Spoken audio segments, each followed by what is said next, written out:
অনেক তো মানুষের কন্টেন্ট দেখেন, কিন্তু কন্টেন্ট বানানোর বিহাইন্ড দ্য সিন কি কখনো দেখছেন? একটা কন্টেন্ট বানানো যে কতটা কষ্টের এবং কষ্ট করার পর কি পরিমাণ সুফল পাওয়া যায় ওইটা দেখাবো আজকে। Hello guys, it's me Maria. আশা করি সবাই ভালো আছেন। আজকে একটা অন্যরকম ভিডিও নিয়ে আসছি আপনাদের মাঝে।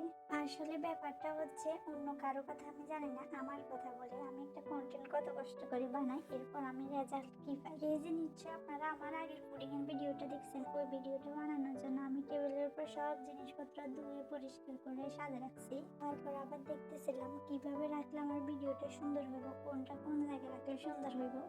ওই জন্য আবার সবগুলো সুন্দর করে ভালো করে সাজাচ্ছিলাম। আসলে কন্টেন্ট ক্রিয়েটর হতে হলে অনেক ধৈর্যের প্রয়োজন। আমি জানি না মানুষ কেমনে ধৈর্য ধরে এগুলো এত সুন্দর করে বানায়। আসলে কয়েকজন থেকে ইন্সপায়ার হয়ে এবং শখের বসে পড়ে আমিও বানাচ্ছি। আসলে ব্যাপারটা হচ্ছে শখ হিসাবে নিলে কষ্ট লাগবে না, আর পেশা হিসাবে নিলে কষ্ট লাগবে।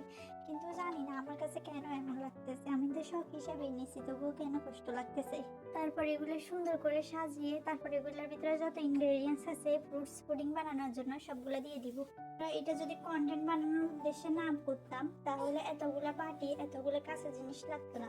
জাস্ট রেগুলার ইউজে দুই একটা বাটি ইউজ করে একটা পুডিং বানানো যায়। এতগুলা কাঁচা জিনিস সবগুলো শোকেস থেকে নামালাম, নামানোর পরে আবার ধোয়া লাগে, ধোয়ার পরে আবার এগুলাতে ইউজ করে তারপর আবার একবার ধুতে হয়, তারপর আবার শুকাতে হয়, আবার রাখতে হয়, কত ঝামেলা। আচ্ছা যাই হোক, তারপর আমি এগুলো সবগুলো সুন্দর করে রাখছি এখানে।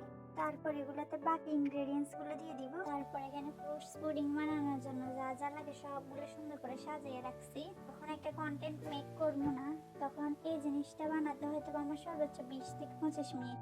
আর যখন কন্টেন্ট মেক করি তারপরে এই জিনিসগুলো বানাতে একদম 40-50 মিনিট, 1 ঘন্টা লাগে। তারপর এগুলো সবগুলো আবার সুন্দর করে ভালো করে ধুতে হবে, আবার শুকে যে সুন্দর করে সাজিয়ে রাখতে হবে শুকানোর পরে।